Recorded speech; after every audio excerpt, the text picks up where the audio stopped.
ये पूजा पंडाल आप देख सकते हैं, इसमें वेटिकन सिटी उतारा गया है, एक चर्च है ये। वो कहने वाले को कहने दीजिए, हम लोग को जो बुझाया वो किए। ये वेटिकन सिटी बना रखा, हालेलुया करने थोड़ी आया यार, हम सनातनी हैं। I think we should boycott this pandal, being a Hindu Sanatani. कारण यहाँ दुर्गा का ये है ना पूजा है, तो उसमें चर्च का दिया। ये जो वेटिकन सिटी बना है दुर्गा पूजा के पंडाल में, आप खुश हैं? हाँ खुश है। आपको ठीक है, आपको कोई आपत्ति नहीं? नहीं नहीं, हम लोग को कोई आपत्ति नहीं है। ये तो गलत है, गलत नहीं होना चाहिए था। बदल देना चाहिए, बदल देना चाहिए, कंफर्म बदल देना चाहिए, कंफर्म रातों रात बदल दीजिए, एकदम अभी भी बदल दीजिए। तो सबसे बड़ी बात है कि यहाँ पे अभी क्या है ना, कुछ राजनीतिक मुद्दा बनाया गया है। कुछ लोग ये कह रहे हैं कि ठीक है, हिंदुओं ने तो कर दिया, वेटिकन सिटी की स्थापना कर दी, लेकिन क्या मेरे फाइनेंस का वो नाश कर दिया जाए आप ही के अभिषेक के द्वारा। आज मैं नया जीवन पाऊं खुदाबंद, आज यीशु मसीह के अभिषेक की नदियां यहां बहें। एक एक जन खुदाबंद के अभिषेक को आज ग्रहण करके वापस जाए यीशु मसीह के नाम में। अपने हाथों को उठाओ और हिलाओ, ऊंची आवाज में थैंक यू जीसस बोलते हुए।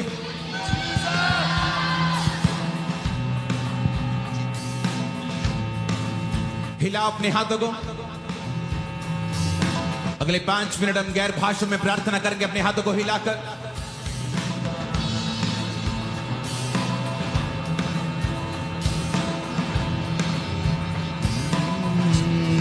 बारिश की तरह अग्नि के समान या गिर जाए मुझ पे एक चादर के समान हो दुगना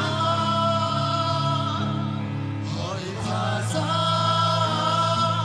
हो आज मुझ पे।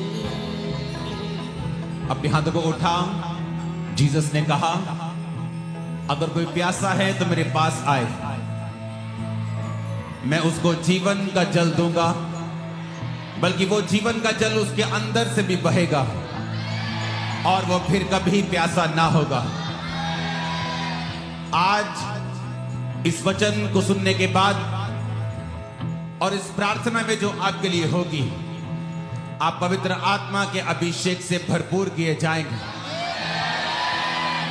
और उसका मसा आज आपके ऊपर उतरेगा और सारे बंधनों को वो तोड़ देगा और नाश कर देगा। अपने हाथों को उठाकर, बाइबल को उठाकर ऊंची आवाज में अंगीकार करते हुए, खुदा बाप तेरा वचन मेरे शुद्ध रहने का आधार, मेरे जीने का आधार, मेरे चलने का आधार, मेरे खड़े रहने का आधार है। मेरी आंखें तेरे वचनों के ऊपर लगी हैं, मेरा छुटकारा इसी से होता है, मेरी चंगाई इसी से होती है, मेरा चलना इसी से होता है, मेरा माफ करना इसी से होता है। आज मैं अपनी आंखें आपके वचनों के ऊपर लगाता हूं, वायदा करता हूं जो कुछ आज मैं सुनूंगा मैं फलों को लेके आऊंगा। अंधकार की शक्तियां इस वचन को चुरा ना सकेंगी, क्योंकि मैं पूरे मन के साथ इस वचन को सुनूंगा और फलों को लेके आऊंगा। प्रभु यीशु मसीह के नाम में हम मांगते हैं, आमीन। जितना ऊंचा और लंबा ये ब्लेसिंग उतनी बड़ी है। मैं प्रार्थना करता हूं आपके दिल, दिमाग और रुझ समझान, आपके विवेक आज यीशु मसीह के लहू से धुल जाए और ये वचन जब आप सुने इसे ग्रहण करें और ये आपके और आपके परिवार के छुटकारे का कारण हो जाए, आपके शरीर के बीमारियों से छुटकारे का कारण हो जाए, हर तरह के श्राप के, हर तरह के गरीबी से छुटकारे का, हर तरह के कर्ज से छुटकारे का कारण हो आपके और आपके परिवारों का, यीशु मसीह के सामर्थी नाम में। अपने हाथों को उठाओ। आने वाले समय के अंदर जो खुदावंद ने मुझसे कहा है, जो पंजाबी क्रिश्चियंस हैं वो इन देशों में बड़ी बड़ी पोजीशंस के ऊपर, बड़ी बड़ी पॉलिटिकल पावर्स के साथ आने वाले समय में, आने वाले सालों और दशकों में आपका समय होगा पंजाबी क्रिश्चियंस का। आपका नाम दुनिया सुनने वाली है। आमीन हो चाहिए। आशीष आप और आपकी जनरेशन ग्रहण कर रही है। मैंने कहा आमीन हो चाहिए। आप और आपकी जनरेशन जो आने वाली ग्रहण कर रही है। इस भविष्यवाणी को आप याद करेंगे कि ये इंटरनेट के ऊपर रहेगी कि परमेश्वर ने कहा था कि पंजाबी क्रिश्चियन जो होंगे बड़ी पावर्स के साथ, पॉलिटिकल पावर्स के साथ, बड़े ओहदों के। सबको जय मसीह की। God bless you all of you. कैसे हैं आप सब? आशा करता हूँ परमेश्वर के वचन और प्रार्थना दुआओं में और एक दूसरे के प्रेम में बने होंगे। तो दोस्तों, भाइयों और बहनों, मैं आज आपके लिए एक ऐसा विषय लेकर आया हूँ जिस विषय के बारे में हम आपको उस वचन के द्वारा आपको समझाना चाहते हैं, जिस वचन से आप अपने मन का बोझ, अपनी सारी चिंताएं, अपनी हर एक बात को परमेश्वर के चरणों में सौंप सकते हैं। और परमेश्वर आपसे क्या कहता है ये आपको इस वचन के द्वारा पता पड़ेगा। तो दोस्तों, आज बहुत से लोग ऐसे हैं जो परमेश्वर के करीब तो हैं, पर परमेश्वर के वचन को पढ़ते भी हैं और चर्च भी जाते हैं, सब कुछ करने के बाद भी उन्हें परमेश्वर के बातों का जवाब का अर्थ नहीं मिलता। जैसे आप देखते हैं, परमेश्वर ने हमेशा दृष्टांतों में ही बात की है। हम देखते आ रहे हैं कि परमेश्वर ने जब जब हमें कुछ समझाया है या बाइबल के द्वारा हमें एग्जाम्पल दिए हैं, तो उसके अंदर परमेश्वर हमें उन तरह से बताता है ताकि हम समझे और कोई ना समझे। इसका मतलब ये है कि हमें सबसे पहले हमारे लर्निंग के ऊपर फोकस करना होगा, हमारे समझने के ऊपर फोकस करना होगा, क्योंकि परमेश्वर हमसे कई दफा बात करता है, पर हम ये सोचते हैं कि परमेश्वर हमसे नहीं परंतु सबसे बात करता है और हमारे तरफ नहीं देख रहा परंतु सबके तरफ उसका ध्यान है। तो ऐसा क्यों होता है कि हम बाइबल भी पढ़ रहे हैं, वचन भी पढ़ रहे हैं, पर अगर हम वचन को समझ रहे हैं और वचन पे चल रहे हैं तो हमारी दुआएं पूरी क्यों नहीं होती, हमारे काम क्यों नहीं पूरे होते? उसमें एक ही थोड़ी सी चीज है जो आप अगर सुधार सकते हैं। मैंने उस पर काम किया है, मैं उसी अनुभव से आपको बता रहा हूँ। आपके जीवन में भी आप इसे इम्प्लीमेंट करें, परमेश्वर आपको आशीष देगा और आपको बरकत देगा और आपको बहुत सारी ब्लेसिंग्स भी देगा और आपको परमेश्वर उपयोग भी करेगा। तो दोस्तों, वो वचन है 1 पतरस 5 और उसका 6 वचन। तो वचन में पढ़ने जा रहा हूँ, आप भी निकाल सकते हैं अपने बाइबल में और उसे पढ़े। उसमें लिखा है 1 पतरस 5:6 में, इसलिए परमेश्वर के बलवंत हाथ के नीचे दीनता से रहो जिससे वह तुम्हें उचित समय पर बढ़ाए। Praise the Lord. मेरे भाई बहनों, ये परमेश्वर का वचन हमसे क्या कहता है? इसमें 3 चीज परमेश्वर ने हमें कही है। फर्स्ट है कि इसलिए परमेश्वर के बलवंत हाथ के नीचे दीनता के साथ रहो। इसलिए परमेश्वर के बलवंत हाथ के नीचे दीनता से रहो। फ्रेंड्स, भाइयों बहनों, दीनता से रहने का मतलब है इसमें 3 चीज आपको परमेश्वर दर्शा रहा है। हम जब भी वचन पढ़ते हैं तो उन वचन में ये जरूर ध्यान देंगे परमेश्वर हमसे क्या बोलना चाह रहा है और हम क्या समझ रहे हैं। उसने कहा है बलवंत हाथ और दीनता, और उसके साथ साथ उसने कहा है कि वो आपको बढ़ाएगा।